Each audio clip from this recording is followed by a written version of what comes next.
Cell wall क्या होता है? सेल वॉल एक नॉन लिविंग रिजिड स्ट्रक्चर है, एक नॉन लिविंग रिजिड स्ट्रक्चर है जो सेल मेम्ब्रेन के बाहर प्रेजेंट है, present outside the cell membrane.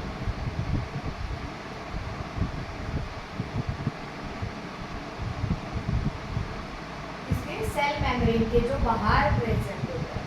पर बेटा एक चीज ध्यान रखना आप, ये जो सेल वॉल है ये सारी सेल्स में प्रेजेंट नहीं होता है, ये प्रेजेंट होता है प्लांट सेल के अंदर, फंगल सेल में, बैक्टीरियल सेल में और आप कह दो एल्गल सेल में,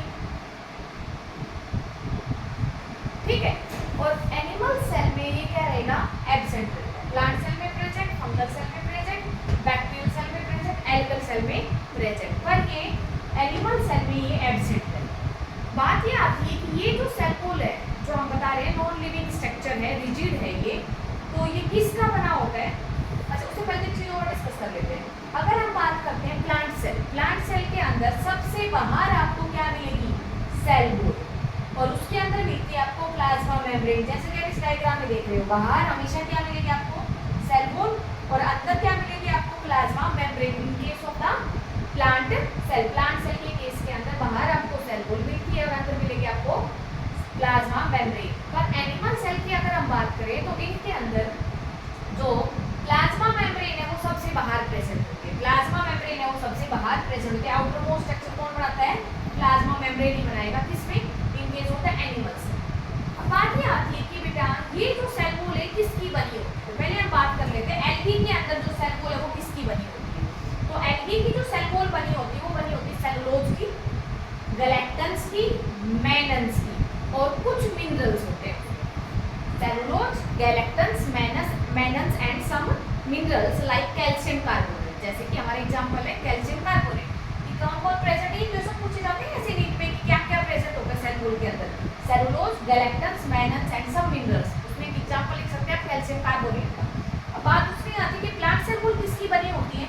प्लांट सेल बनी होती है बेटा सेलुलोज की, साथ में उसमें हेवी सेलुलोज होता है, एक होता है पैक्टिन और एक होता है प्रोटीन। चार चीजें इसमें होती हैं, सेलुलोज, हेमी सेलुलोज, पैक्टिन और प्रोटीन्स। और एल्गल सेल वॉल होती है बनी होती है सेलुलोज की, गैलेक्टन्स की, मेनन्स के, कुछ मिनरल्स की, जिसमें कैल्शियम कार्बोनेट आप एग्जांपल नोट कर सकते हैं। अच्छा एक चीज और, जो फंजाई है उसके अंदर सेल वॉल किसकी बनी होती है? मैंने लिखा नहीं, फंजाई की जो सेल वॉल है ये बनी होती है पैक्टिन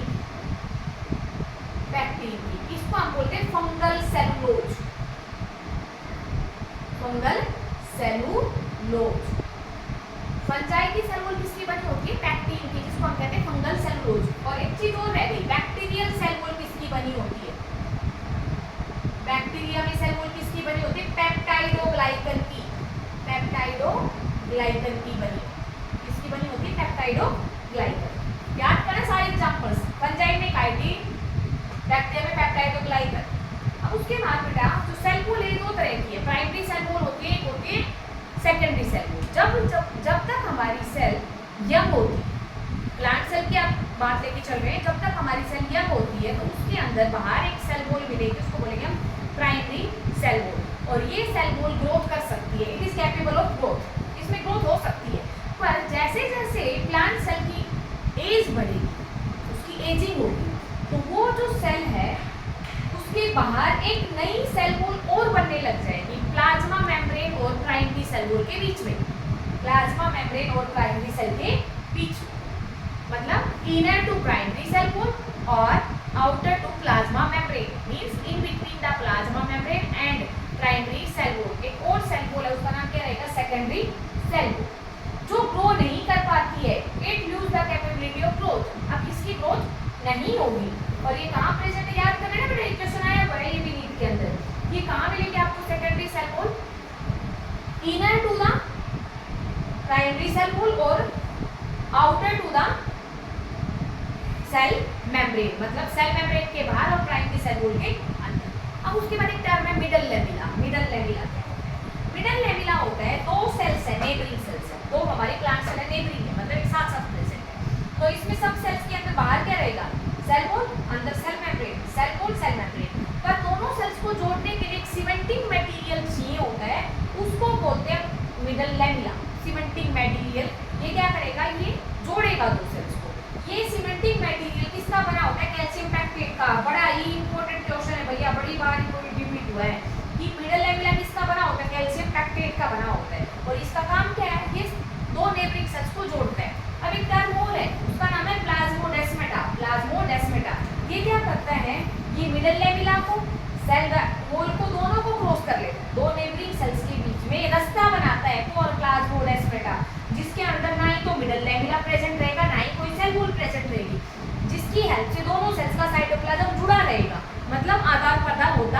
रहेगा दो प्लांट सेल्स के, उसको हम कहेंगे प्लाज्मोडेस्माटा।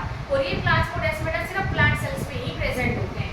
क्या बात मतलब हुआ इसका कि दो नेबरिंग सेल्स के अंदर साइटोप्लाज्म को जोड़ने के लिए एक रास्ता होता है, दोनों सेल्स के साइटोप्लाज्म को जोड़ने के लिए एक रास्ता, उसको बोलते हैं प्लाज्मोडेस्माटा।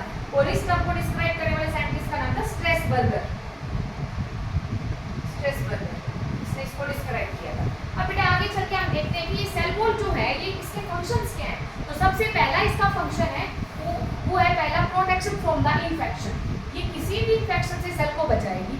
दूसरा ये मैकेनिकल डैमेज से भी सेल को बचाती है। दूसरा फंक्शन क्या रहेगा, it also provide shape to the cell, cell को शेप भी प्रोवाइड करते हैं। थर्ड क्या बताएंगे, ये सेल से सेल को इंटरेक्ट करने में भी हेल्प करती है, it help in cell to cell interaction, cell से सेल को इंटरेक्ट कराने में भी हेल्प करती है। And last one, it provide barrier to that undesirable macromolecule, जो बड़े साइज के मैक्रोमोलिक्यूल है जिसको सेल की जिनकी सेल को जरूरत नहीं होती है उनको भी अंदर आने से रोकती है। Provide barrier to the undesirable macromolecule, जो अनडिजायरेबल मैक्रोमोलिक्यूल है जिसकी सेल को जरूरत ही नहीं है उनको अंदर आने से रोकती है। एक दोबारा से, इन्फेक्शन से बचाएगी, मैकेनिकल डैमेज से बचाएगी, शेप प्रोवाइड करेगी, सेल से सेल को इंटरेक्ट कराने में हेल्प करेगी, और मैक्रोमोलिक्यूल्स को सेल के अंदर आने से रोकेगी जिनकी सेल को जरूरत नहीं है। तो आप यही पढ़ना, इसके ऊपर जो क्वेश्चन उनको सोल्व करना रेजोनेंस वाली बुक में। कोई दिक्कत आए तो मेरे से कर सकते हैं।